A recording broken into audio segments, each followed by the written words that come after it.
Hello दोस्तों, स्वागत है आपका संकल्प स्पीसेस में। आइए देखते हैं राष्ट्रीय कांग्रेस आंदोलन का द्वितीय चरण देखते हैं। इसको हम लगभग इंडियन नेशनल मूवमेंट देख रहे थे, भारतीय राष्ट्रीय आंदोलन। उसमें 3 भागों में बांटे थे इसको। पहला भाग था 1885 से लेकर 1905 तक।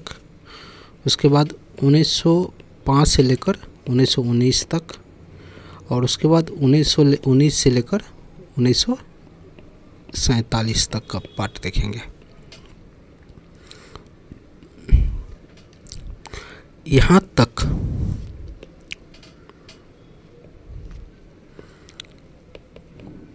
पार्ट 1 एंड पार्ट 2 में कवर कर दिया।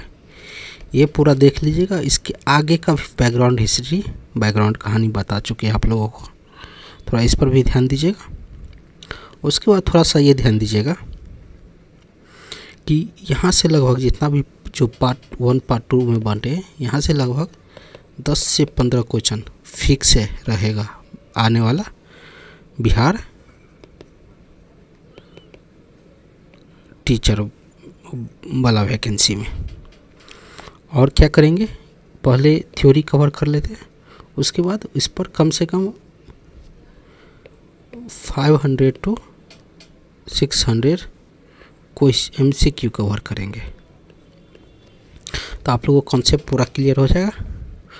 तो यहाँ देखे थे 1885 में जब राष्ट्रीय कांग्रेस की स्थापना होता है, 1885 तक अधिवेशन देखे थे। 1885 में पहला अधिवेशन होता है, कहाँ पर? बॉम्बे में तेजपाल गोकुलदास तेजपाल संस्कृत विद्यालय। कहाँ पर? तो बॉम्बे में। यहाँ पर क्या होता था ना कि यह सम्मेलन पूना में होना था। पूना में उस समय 1877 के बाद से बहुत ज़्यादा फैमान हैजा रोग का चला था। उसके वजह प्लेग जिसको कहते हैं, हैजा रोग फैला था।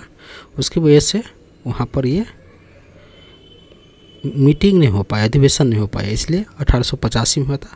1885 में कांग्रेस की पहला अधिवेशन होता, उसमें 72 लोग भाग लेते हैं। पहला प्रेसिडेंट WC बनर्जी रहते हैं, और इसके बाद संस्थापक कौन रहते हैं? A.O. ह्यूम रहते संस्थापक कांग्रेस की। इसके बाद अगला रहता 1886 में कौन बनते? दादा भाई नौरोजी। इसके बाद 1887 में कौन? बदरुद्दीन तैयब, जो फर्स्ट मुस्लिम प्रेसिडेंट रहते हैं। 1888 में कौन रहते हैं? तो जॉर्ज यूलो, जो फर्स्ट यूरोपियन ये रहते हैं। और दादा भाई नौरोजी पहला पारसी रहते हैं, इस पर भी ध्यान दीजिएगा। और दादा भाई नौरोजी टोटल 3 बार कांग्रेस की प्रेसिडेंट रहते हैं। 1886 में, उसके बाद 1893 में, उसके बाद 1906 में। 1906 में जब कांग्रेस का विभाजन होने वाला था, तो सब ने दादा भाई नौरोजी के नाम प्रस्तावित किया, तो सब मान गए थे। तो ये सब आने वाले चरण ब चरण में देखेंगे। उसके बाद आगे और होता है कहानी 1896 में। यहाँ पर वंदे मातरम फर्स्ट टाइम इसी अधिवेशन में गाया जाता है, जो बंकिम चंद्र चटर्जी के आनंद मठ है, उपन्यास आनंद मठ से लिया गया। आनंद मठ क्या है? सन्यासी रिवोल्ट पर लिखा गया। तो ये सारा चीज़ धीरे धीरे कवर करेंगे एक एक वीडियो में।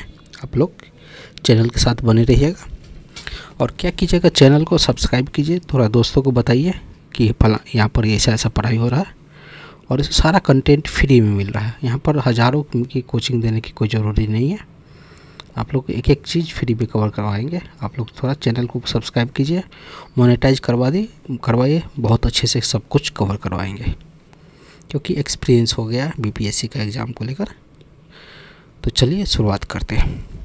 कांग्रेस आंदोलन का द्वितीय चरण 1905 से लेकर 1919 तक रहता। उग्रवादी या गर्मपंथी चरण कहते हैं इसको, रिवोल्यूशनरी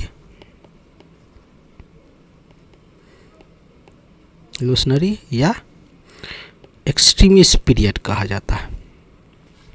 1905 में क्या होता है? बंगाल विभाजन होता है। इसके बारे में आगे देखेंगे। 19वीं सदी में अंत में उग्रवादी राजनीति की आलोचना होने लगती है। इसी के साथ भारतीय राष्ट्रीय राजनीति के उग्रवादी चरण उद्भव हुआ है। उग्रवादी आंदोलन के उदय में समकालीन अनेक राष्ट्रीय और अंतर्राष्ट्रीय कारक सक्रिय थे। उदारवादियों ने अपने लेखों के माध्यम से ब्रिटिश के वास्तविक चेहरे पर बेनकाब कर दिया था। उन्होंने यह सिद्ध किया था कि भारत की गरीबी, बेरोजगारी, आर्थिक पिछड़ेपन, अकाल, ऋणग्रस्त आदि सभी का मूल कारण ब्रिटिश औपनिवेशिक नीतियाँ हैं।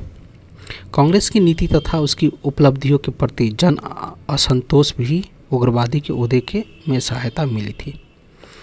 उग्र नेता का मानना था कि कांग्रेस के आवेदन, निवेदन और नीति से कुछ हासिल होने वाला नहीं था।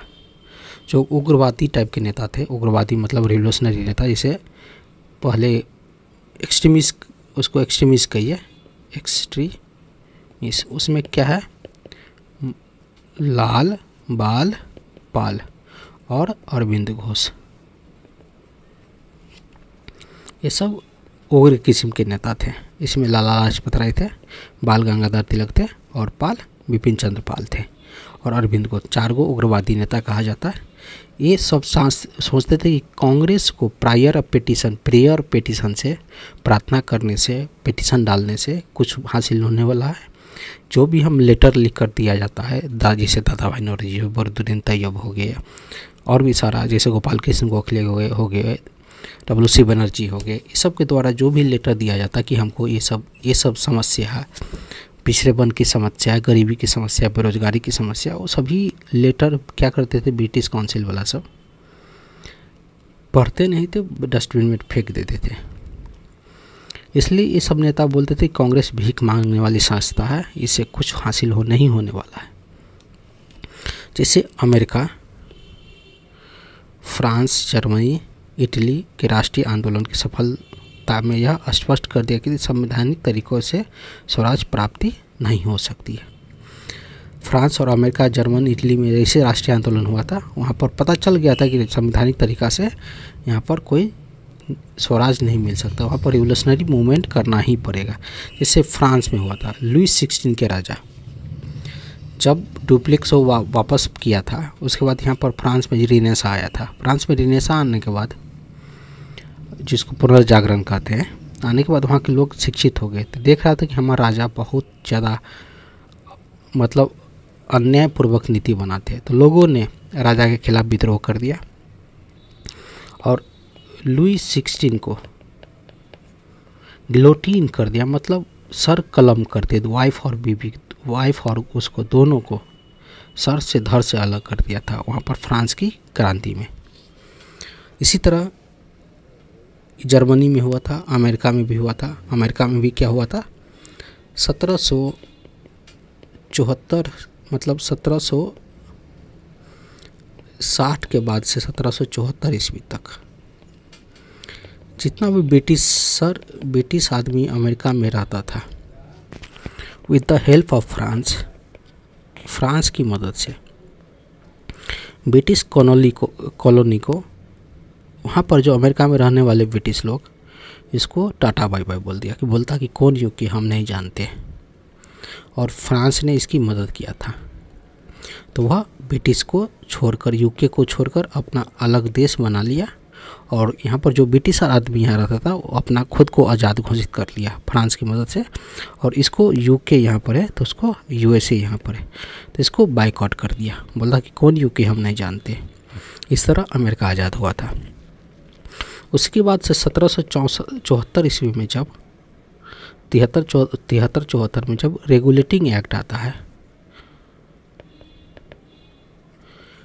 इसीलिए रेगुलेटिंग एक्ट लाता है कि यहाँ भी इंडिया के कॉलोनी भी अमेरिका की तरह न बोले कि हम स्वतंत्र हैं ब्रिटिश सरकार से, इसलिए रेगुलेटिंग एक्ट लाता है। इस रेगुलेटिंग एक्ट में किसी को प्राइवेट पार्टनरशिप नहीं करना, किसी को कोई गिफ्ट नहीं लेना है किसी से, कंपनी पर पूरा कंपनी को अलग से मोनोपोली नहीं देना है, ये सब रेगुलेटिंग एक्ट में लाया था। इसके बाद हाई कोर्ट की स्थापना होता है, बहुत सारा चीज़ होता है। गवर्नर जनरल और बंगाल बनाता है। इसके बाद बॉम्बे के गवर्नर जनरल की ताकत को कम कर दिया जाता है। बंगाल के गवर्नर जनरल को फुल ताकत दे दिया जाता है इस रेगुलेटिंग एक्ट में। ये सब किस लिए हो रहा था कि अमेरिका में जब देखा ब्रिटिश ने हमारे साथ ये सब हुआ है, तो इसके कारण इंडिया पर भी नकाब कसने लगा कि इंडिया भी ना आज़ाद हो जाए। उसके बाद बहुत सारा घटना हुआ था। इथोपिया द्वारा 1896 में इटली की पराजय तथा 1904 में जापान द्वारा रूस में पराजय और यूरोप में अजेयता के सिद्धांत का ध्वस्त कर दिया गया। इस घटनाओं ने राष्ट्रवादियों के आत्मविश्वास जगा दिया तथा उपनिवेश सरकार में से संघर्ष को प्रेरित किया। महात्मा गांधी ने हिंद स्वराज नाम की एक पुस्तक में लिखा कि बंगाल विभाजन के बाद भारतीय में वास्तविक जागृति आई है, जिसके लिए हमें लॉर्ड कर्जन की धन्यवाद देना चाहिए था। उसके बाद देखते हैं यहाँ पर उग्र राष्ट्रवाद का उदय के कारण क्या क्या था। ब्रिटिश शासन की शोषणकारी नीतियाँ भी था। ब्रिटिश शासन जो शोषणकारी नीतियाँ लाई थी, उसके कारण भी उग्र राष्ट्रवाद के उदय के कारण था। उसके बाद कांग्रेस की आवेदन और निवेदन की नीतियाँ भी असफल रहा। इसके कारण पश्चिमीकरण के विरुद्ध प्रतिक्रिया था। अंतर्राष्ट्रीय घटनाएं, लॉर्ड कर्जन के कारनामे। इसके बाद यहाँ देखते गरम दल के नेता कौन थे। बाल गंगाधर तिलक बता दिए ऊपर में, लाला लाजपत, चंद्रपाल, अरविंद घोष। इस तीनों को एक साथ कहा जाता लाल बालपाल। उसके बाद अरविंद घोष अलग रहता, ये गरम दल के नेता थे। नरमपंथी जिसको उदारवादी कहते हैं, गरमपंथी जिसको उग्रवादी कहते हैं। नरमपंथी भारत के लिए औपनिवेशिक प्रशासन में सुधार चाहते थे। नरमपंथी संवैधानिक तौर तरीके से प्रार्थना, आवेदन और अपील के द्वारा ब्रिटिश सरकार को रियायत प्राप्त करना चाहते, ब्रिटिश सरकार से रियायत प्राप्त करना चाहते थे, कुछ छूट प्राप्त करना चाहते थे। उदारवादी पश्चिमी शिक्षा संस्कृति के प्रशंसक थे तथा उसी के आधार पर भारत का निर्माण करना चाहते थे। इसके बाद उदारवादी राष्ट्रीय आंदोलन शिक्षित व उचित शहरी वर्ग का प्रतिनिधि करता था। उदारवादी धर्मनिरपेक्षता के समर्थक थे। यहाँ पर गरमपंथी के बारे में देखते हैं। गरमपंथी स्वराज चाहते थे, ये अंग्रेज पर विश्वास नहीं करते थे। उग्रवादी जन आंदोलन बहिष्कार, स्वदेशी व राष्ट्रीय शिक्षा के द्वारा स्वराज प्राप्त करना चाहते थे। उग्रवादी प्राचीन भारतीय संस्कृति को श्रेष्ठ मानते थे और पश्चिमी संस्कृति को हेय समझते थे, मतलब घृणा दृष्टि से देखते थे। उग्रवादी आंदोलन को मध्य व निम्न माध्यम वर्ग तथा सामान्य जनता तक ले जाना चाहते थे। यहाँ पर उग्रवादी का एक ही कारण था कि बोलता था कि हम मास लेवल पर करें, बहुत बड़े लेवल पर, सामान्य जनता तक जाए, नीचे से नीचे आदमी तक जाए, तो यहाँ पर मूवमेंट ये होगा। उदारवादी ये नहीं समझते थे कि मास लेवल पर कहे कि यहाँ पर ज़्यादा एजुकेटेड क्लास और अर्बन लोग था, शहरी लोग यहाँ पर ज़्यादा था। और ये उग्रवादी जो गरमपंथी गांव से आए हुए लोग थे। संभवतः उग्रवादी धर्म के साथ राजनीति को जोड़कर जनाधार तैयार करना चाहते थे, जैसे बाल गंगाधर तिलक हो गए। इसी ने गणेश महोत्सव मनाया, शिवाजी महोत्सव मनाने लगे। तो ये सब उग्रवादी का देन था कि धर्म को जोड़कर राजनीति करना चाहते थे। उसके बाद बंगाल विभाजन के विभिन्न विचार देखते हैं, संबंध में विभिन्न विचार देखते क्या क्या था। ब्रिटिश साम्राज्य समाचार पत्र स्टैंडर्ड बंग के प्रतिवादी का ठोस मामला था। मैनचेस्टर गार्जियन ने लिखा था, बंगाल के टुकड़े टुकड़े करने की योजना के लिए समर्थन और औचित्य स्पष्ट करना कठिन है और इसके लिए उन्हें क्षमा करना तो और भी मुश्किल है। हितवादी ने लिखा था, कर्जन ने भारतीयों की अग्नि परीक्षा में डालकर उन्हें नया जीवन फूका है। अमृत बाजार पत्रिका लिखा था कि बंग भंग द्वारा हजारों और लाखों ही नहीं करोड़ों लोगों की राष्ट्रीय भावना को मनमाने ढंग से ही जैसे ठोस पहुंचाई गई है, उसकी और कोई मिसाल नहीं मिलेगी। सोनार बंगला लिखा है, बंगाल के लोग एक होकर उड़ जाएं और फिरंगी बुलबुल का घोंसला नोचकर उसे गंगा में प्रवाहित कर दें। सुरेंद्रनाथ बनर्जी ने कहा था, यह घोषणा हमारे ऊपर बम के गोले की भांति गिरी है। आइए देखते हैं बंगाल विभाजन और बहिष्कार आंदोलन, स्वदेशी एवं बहिष्कार आंदोलन के बारे में देखते हैं। जब उस समय बंगाल विभाजन हो रहा था, उस समय उसकी आबादी थी 7,85,00,000। गुलाम भारत की 1/4 आबादी थी यह। उस समय बंगाल के में आजकल पश्चिम बंगाल, बांग्लादेश, बिहार और उड़ीसा शामिल था। उस समय के बंगाल के पश्चिम बंगाल, बांग्लादेश, बिहार और उड़ीसा शामिल था। भारत सरकार ने बंगाल विभाजन करके एक नवीन प्रांत बनाए, जिसमें बंगाल के चटगांव, ढाका, राजशाही जिला, पूरे क्षेत्र, मालदा जिला, त्रिपुरा, पहाड़ी राज्य, असम सम्मिलित किए गए थे और उसके इस प्रांत को पूर्वी बंगाल और असम नाम से पुकारा गया था। भारत सरकार का कहना था कि बंगाल के सूबा बहुत बड़ा है, इस कारण प्रशासकीय सुविधा के लिए विभाजन आवश्यक है। लॉर्ड कर्जन के अनुसार अंग्रेजी हुकूमत का यह प्रयास कलकत्ता के सिंहासनच्युत करना था, बंगाली आबादी को बंटवारा करना था और एक जैसे केंद्र की समाप्त करना था। जैसे बंगाल पूरे देश के कांग्रेस की पार्टी का संचालन होता है, वह साजिश रची जाती थी।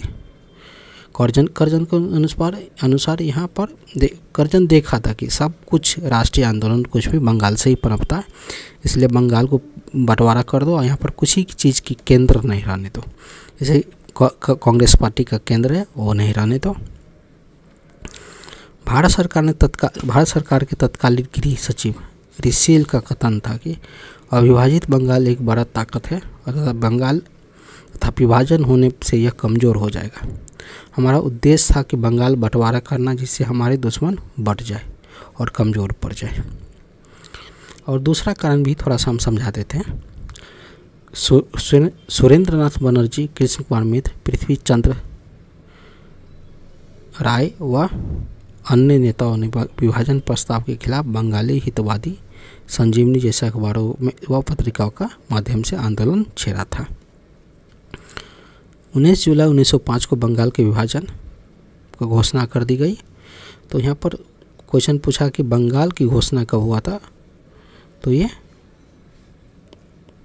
अनाउंस हुआ था, मतलब घोषणा हुआ था।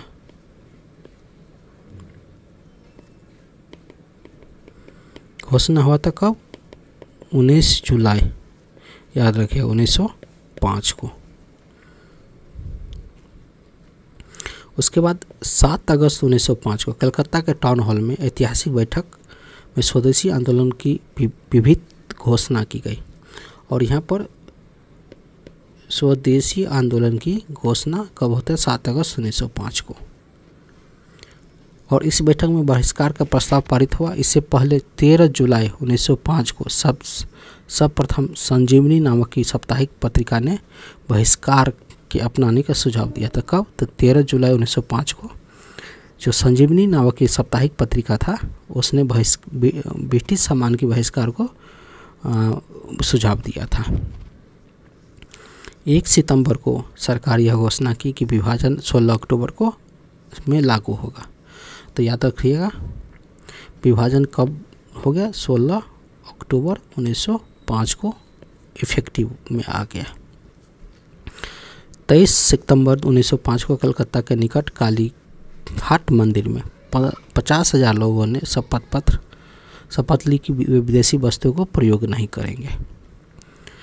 16 अक्टूबर 1905 को दिन पूरे बंगाल में शोक दिवस के रूप में मनाया गया। रविन्द्रनाथ टैगोर के सुझाव पर संपूर्ण बंगाल में यह दिन रक्षाबंधन के दिवस में रूप में मनाया गया। लोगों ने गंगा में स्नान किया और सड़कों पर वंदे मातरम गीत गाते हुए प्रदर्शन किया था। महाराष्ट्र में तिलक ने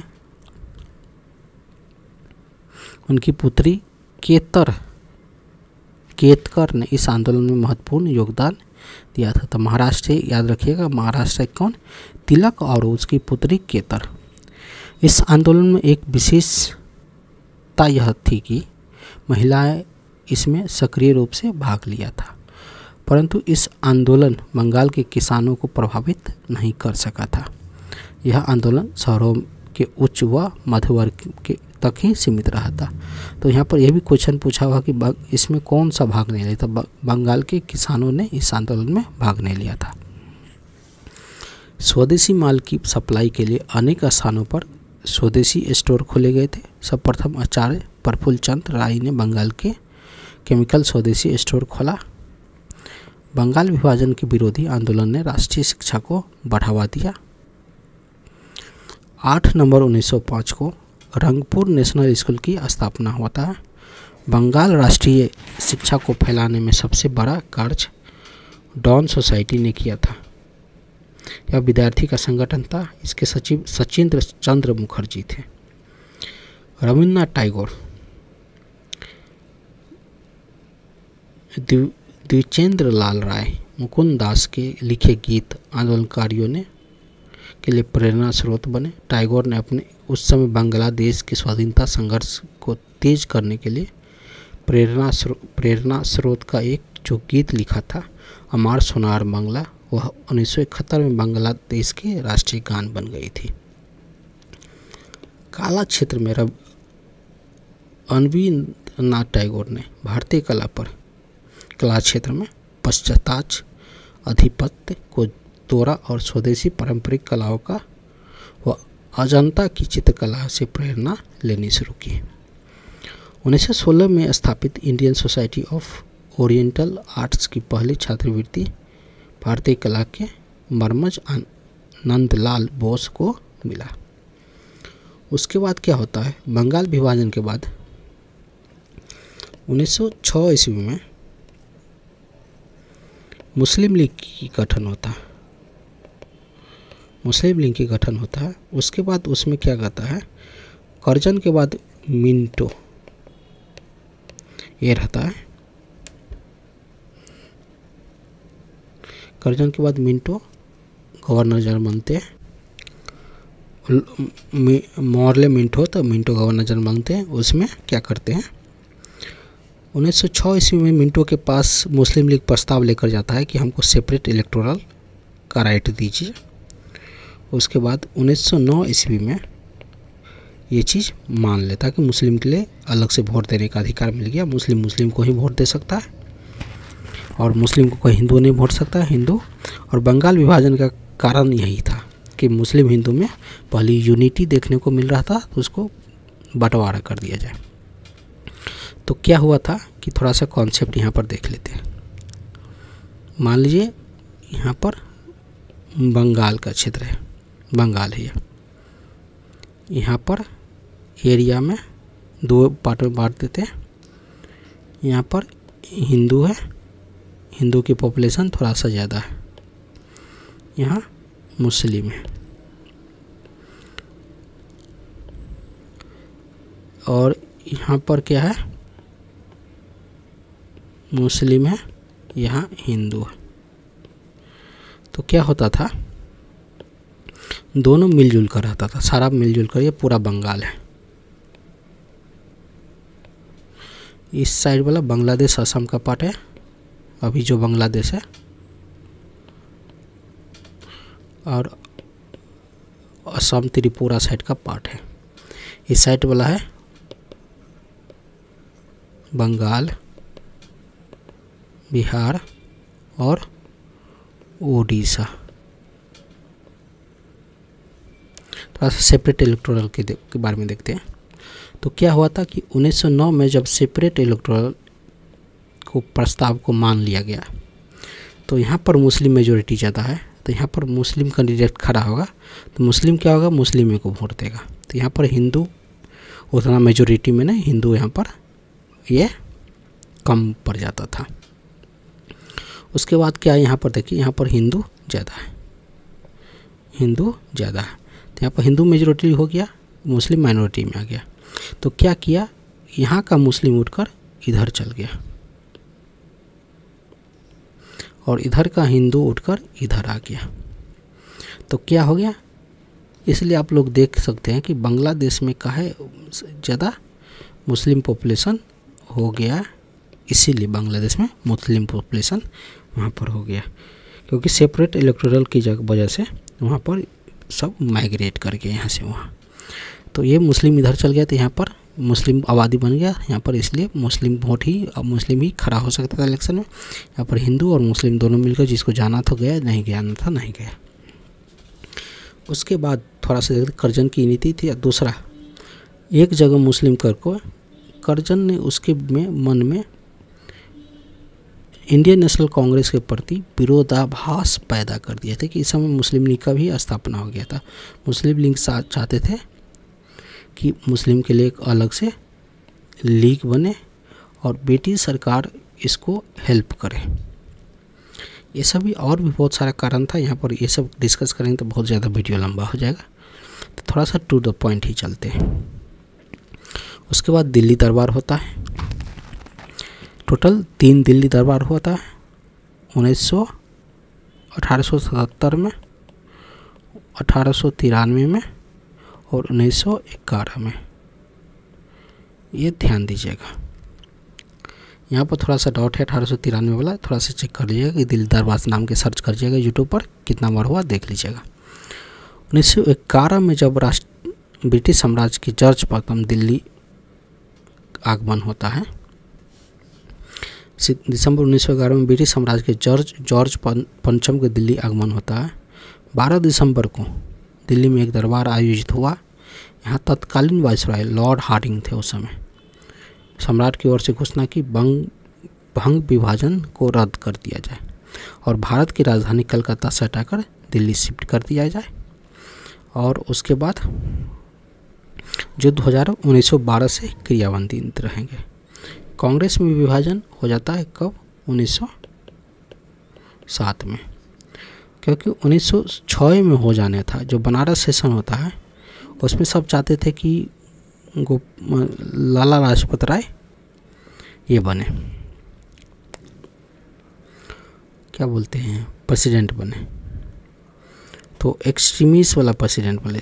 इसके बाद सब एक्सट्रीमिस्ट और मॉडरेट में, जो गरमपति और उदारवादी में झगड़ा हो गया, तो सब ने सजेस्ट कर दिया दादा भाई नौरोजी को। दादा भाई नौरोजी को भाई बहुत कैरिज्मेटिक पर्सनालिटी वाले थे, उसका बात कौन टाल सकता था, इसलिए यहाँ पर सब चुप रहे। जब 1907 ईस्वी में होता है सूरत अधिवेशन, यहाँ होना था पहले पूना में। इसमें क्या हुआ था, पूना साइड में जो महाराष्ट्र प्रेसिडेंटी में इलेक्शन, मतलब कांग्रेस का अधिवेशन होना था, उसमें सब चाहते थे कि बाल गंगाधर तिलक प्रेसिडेंट बने। उसके बाद मॉडरेट वाला चाहते थे कि मॉडरेट बने। तो सूरत मतलब पूना में होना था, तो पूना से क्या कर दिया, उसको शिफ्ट कर दिया सूरत में, उसकी अधिवेशन। तो सूरत जो गुजरात में पड़ता है, गुजरात साइड का जो प्रेसिडेंटी था, उसमें महाराष्ट्र प्रेसिडेंटी में बाल गंगाधर तिलक आते थे। और कांग्रेस में रूल था दूसरा कि जो प्रेसिडेंट जहाँ का नेटिव आदमी रहे, जहाँ मान लीजिए कोई आदमी बिहार का है तो बिहार का गवर्नर नहीं बन सकता है। उसी तरह जो महाराष्ट्र प्रेसिडेंट के था बाल गंगाधर तिलक, तो कांग्रेस की यह नहीं बन सकता था, प्रेसिडेंट नहीं बन सकता था। इसलिए मॉडरेट और एक्सट्रीमिस्ट में आइडियोलॉजी क्लैश हो गया, झगड़ा हो गया। तो यहाँ पर रास बिहारी बॉस बनते हैं यहाँ के प्रेसिडेंट। उसके बाद यहाँ पर कांग्रेस की विभाजन हो जाता है पूरा। इसके बारे में थोड़ा सा देखते हैं, तो एक एक पॉइंट करके।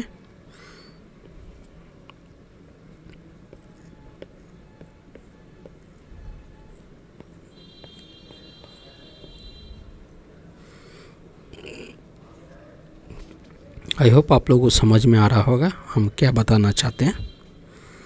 नहीं समझ में आ रहा है तो कमेंट कीजिएगा, फिर से हम एक अच्छे तरीके से समझाएंगे, हम समझाने की कोशिश करेंगे। कांग्रेस का विभाजन कब होता है, 1907 ईस्वी में। बंगाल विभाजन के बाद उत्पन्न परिस्थितियों में एक प्रत्यक्ष परिणाम कांग्रेस के अंदर नरमपंथी और राष्ट्रवादियों के मध्य विरोध था। 1905 में जब बनारस अधिवेशन के गोखले ने बंग भंग की आलोचना की थी तो स्वदेशी आंदोलन का समर्थन किया था और यहाँ पहला झगड़ा प्रिंस ऑफ वेल्स के प्रस्ताव पर हुआ था। लाला लाजपत राय और तिलक इसका विरोध किया था और फिर भी नरमपंथी इस प्रस्ताव को पास कराने में सफल रहे थे। नरमपंथियों और उस समय नरमपंथियों और राष्ट्रवादियों के बीच दरार 1906 के अधिवेशन में और बढ़ गई थी, जब तिलक का सुझाव था कि लाला लाजपत राय अध्यक्ष बनाया जाए और नरमपंथियों ने दादाभाई नौरोजी को अध्यक्ष बना दिया। अंततः मामला शांत हो गया। सूरत अधिवेशन में राष्ट्रवादी लाला लाजपत राय को अध्यक्ष बनाना चाहते थे, परंतु गरम दल वाले ने रास बिहारी को प्रत्याशी बना दिया। तिलक घोष के अध्यक्ष पद पर चुनाव के लिए राजी हो गए, जिसके लिए उन्हें 2 शर्तें रखी। कांग्रेस के कलकत्ता अधिवेशन में जो प्रस्ताव स्वदेशी बहिष्कार के बारे में पास किया गया था, उन्हें फिर से पास किया जाए। घोष के भाषण में जिस अंश में राष्ट्रवादियों की आलोचना की उसे हटा दिया जाए। नरमपंथियों इस प्रकार के समझौते से के लिए तैयार नहीं थे। वह रास बिहारी घोष के अध्यक्ष तथा रास बिहारी घोष अध्यक्ष बने। तिलक ने सारा दोष अपने ऊपर ले लिया, फिर भी नरमपंथियों न माने। नरमपंथी राष्ट्रवादियों को आपत्ति के बावजूद अपने को इंडियन नेशनल कांग्रेस कहते थे, जब राष्ट्रवादी अपने आप को नेशनलिस्ट पार्टी कहने लगे थे। नरम दल गरम दल के बीच दूरी बढ़ने का कारण क्या क्या देखते हैं। जब 1893 में तिलक ने गणपति समारोह गणेश उत्सव का प्रयोग राष्ट्रवादी विचार के प्रचार प्रसार के लिए किया। 1895 में शिवाजी समारोह को राष्ट्रीय धरोहर के रूप में तिलक ने स्थापित किया था। 1895 में पुनः अधिवेशन में तिलक ने तत्कालीन कांग्रेस नेतृत्व पर साफ आरोप लगाया कि यह कांग्रेस को आम जनता तक नहीं ले जाना चाहते थे। 1896-97 में महाराष्ट्र में अकाल पड़ा था। अकालग्रस्त किसानों को तिलक ने भू राजस्व देने से मना कर दिया था।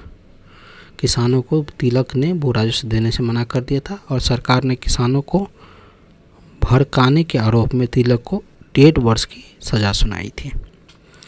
उसके बाद राजनीतिक कारणों से देश के लिए जेल में जाने वाले व्यक्ति बाल गंगाधर तिलक थे, जो 1883 में जेल गए थे। तिलक ने अपने पत्र केसरी में 4 जुलाई 1904 के अंक में लिखा था कि हमारा श्रम किसी भी तरह से सफल नहीं होगा यदि हम 1 साल में एक बार मेढकों की तरह टटर करते रहेंगे। कांग्रेस के बारे में बोल रहे थे कि 1 साल में अगर मिलते हैं तो हमारा श्रम किसी प्रकार के सफल नहीं होगा। उसके बाद देखते हैं प्रथम विश्व युद्ध के दौरान राष्ट्रीय आंदोलन कैसे क्या हुआ। प्रथम विश्व युद्ध के दौरान हिंदुस्तान में राजनीतिक मंच पर कई महत्वपूर्ण परिवर्तन हुए थे। इनमें से कांग्रेस ने गरम दल के विलय और राष्ट्रीय कांग्रेस मुस्लिम पैक्ट तथा होम रूल आंदोलन का महत्वपूर्ण योगदान था। 1914 में 1914 के कांग्रेस अधिवेशन कहाँ पर हुआ तो मद्रास में। भूपेंद्र बसु इसके अध्यक्ष थे। मुंबई में 1915 में SP सिन्हा अध्यक्ष थे। 16 में लखनऊ AC मजूमदार अध्यक्ष थे। 17 में कोलकाता में NE बेसेंट ये थे अध्यक्ष थे। कांग्रेस में गरम दल का विलय देखते 1805 से 1915 तक कांग्रेस नरम दल की पार्टी बनी रही। इसी बीच कांग्रेस की लोकप्रियता में भी भारी कमी आई थी। 1914 में तिलक ने मांडले जेल से रिहा होकर पुनः आए। गोखले ने गरम दल वाले को कांग्रेस में शामिल करने के लिए उद्देश्य से तिलक से मिले और तिलक ने गोखले से कहा कि कांग्रेस सबकी है, वह किसी पार्टी को दिया गया उपहार नहीं है। मैं पहले देश को तैयार करूंगा, फिर कांग्रेस में प्रवेश करूंगा। उस पर कब्जा कर लूँगा। इस उत्तर से गोखले संशय में पड़ गए थे। 1915 में गोखले व मेहता की मृत्यु हो गई, जिससे कांग्रेस के क्रम दल का विरोध ठंडा पड़ गया था। 27 से 30 सितंबर 1915 में कांग्रेस के अधिवेशन बॉम्बे के कांग्रेस के संविधान में ऐसा परिवर्तन किया गया है जिससे क्रम दल वालों को शामिल किया जा सके, जिससे महत्वपूर्ण योगदान एनी बेसेंट की था। क्रम दल वालों 1907 में पहली बार कांग्रेस में शामिल हुए, जिससे तिलक को पुनः सार्वजनिक सभा में अपना प्रतिनिधि बनाकर भेजा था।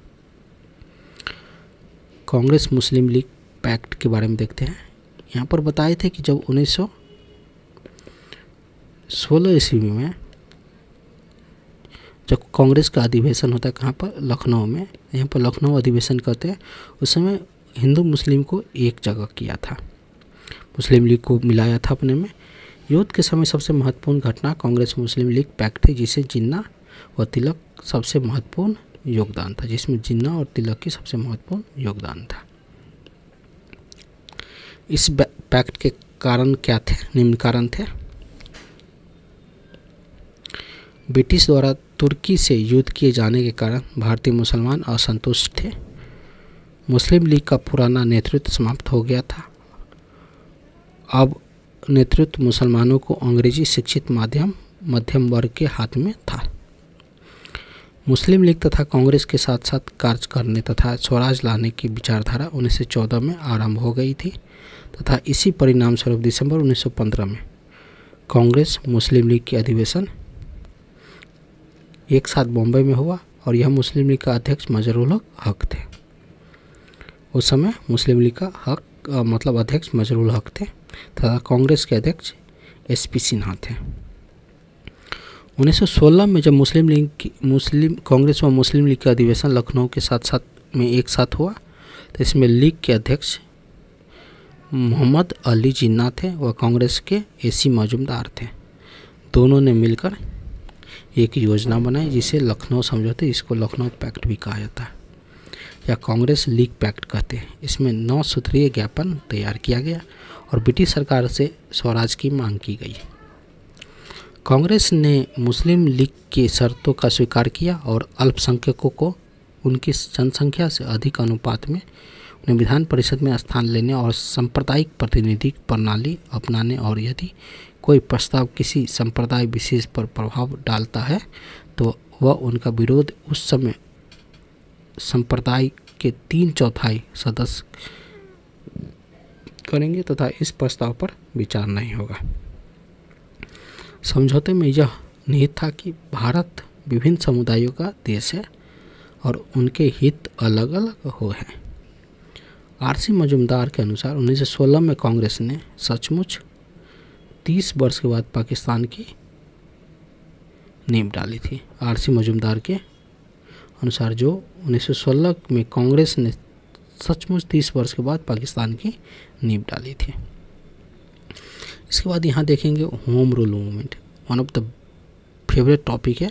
यहाँ से BPSC क्वेश्चन कई बार पूछा गया। इसके बाद देखते हैं होम रूल मूवमेंट के में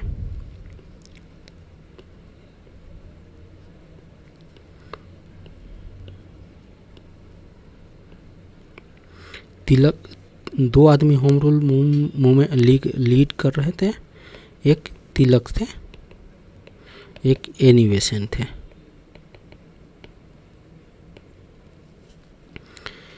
तिलक होम रूल की स्थापना 28 अप्रैल 1916 को करता है बेलगांव में।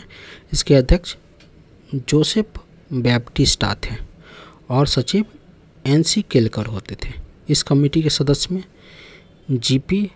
GS खापडे, BS मुंजे और RP कर्णिडरकर थे। तिलक के होम रूल लीग के क्षेत्र बॉम्बे को छोड़कर महाराष्ट्र, कर्नाटक, बरार के मध्य प्रांत में था। इसका नारा था, स्वराज हमारा जनसिद्ध अधिकार है और हम इसे लेकर रहेंगे। और ये नारा कब दिए थे तिलक ने? तो 1916 के अधिवेशन, जो लखनऊ अधिवेशन होता है, उसमें तिलक ने बोला था। इसके बाद एनी बेसेंट का होम रूल लीग सितंबर 1916 में एनी बेसेंट की लीग है। तो थोड़ा सा यहाँ पर क्वेश्चन कब कब पूछता है कि तिलक के होम रूल कब चालू हुआ था, तो 28 अप्रैल 1916 को। और एनी बेसेंट के होम रूल तो कब, सितंबर 1916 को। तो सबसे पहले तिलक का हुआ था। तिलक का होम रूल सब पूरा भारत में ही था, बॉम्बे छोड़कर, बॉम्बे का कुछ छोड़कर महाराष्ट्र में था, जो बॉम्बे का एरिया छोड़कर कर्नाटक, बरार के और वह मध्य प्रांत में था। और उसके बाद इतना एरिया छोड़कर एनी बेसेंट के होम रूल पूरा ऑल इंडिया में था। मोतीलाल नेहरू तथा तेज बहादुर सप्रू जैसे नेता इनके होम रूल में शामिल हो गए थे उस समय। इसके बाद देखते बाल गंगाधर तिलक के बारे में। 1897 में अपनी समाचार पत्र केसरी में प्लेग कमिश्नर की हत्या के उचित ठहराने के कारण उन पर राजनीतिक कारणों से 18 माह की सजा हुई थी। 1908 में जब पुनः 6 वर्षों के लिए मांडले जेल बर्मा में भेजा गया, जेल में रहकर उन्हें गीता रहस्य, जिसका दूसरा नाम कर्मठ है, की रचना की। इसके अतिरिक्त उन्हें ओरान ने Arctic of home in Vedas की रचना की थी। तिलक ने कलकत्ता अधिवेशन 1906 में कहा था कि हम हथियार द्वारा नहीं बल्कि बहिष्कार द्वारा अपना लक्ष्य प्राप्त करेंगे। तिलक ने कब कहा था, ये कलकत्ता अधिवेशन में कहा था, हम हथियार द्वारा नहीं बल्कि अपना लक्ष्य बहिष्कार द्वारा प्राप्त करेंगे। उन्होंने टैक्स न देने की भी बात कही थी। 31 जुलाई 19 से 1 अगस्त 1920 में तिलक की मृत्यु हो जाती। तिलक की मृत्यु कब होते, 1 अगस्त 1920 ईस्वी को, जिस दिन नॉन कॉपरेशन मूवमेंट असहयोग आंदोलन चालू होता है। उसके बाद क्या था, एनी बेसेंट ने अपने होम रूल के प्रचार अपने दैनिक पत्र न्यू इंडिया और कॉमनवेल्थ के माध्यम से किया था। तो ये दोनों इसके समाचार पत्र का ध्यान दीजिएगा, एनी बेसेंट की, न्यू इंडिया और कॉमनवेल्थ, न्यू इंडिया का प्रमुख योगदान रहा था। एनी बेसेंट भी भारत के पूर्ण स्वतंत्रता नहीं चाहती थी। ये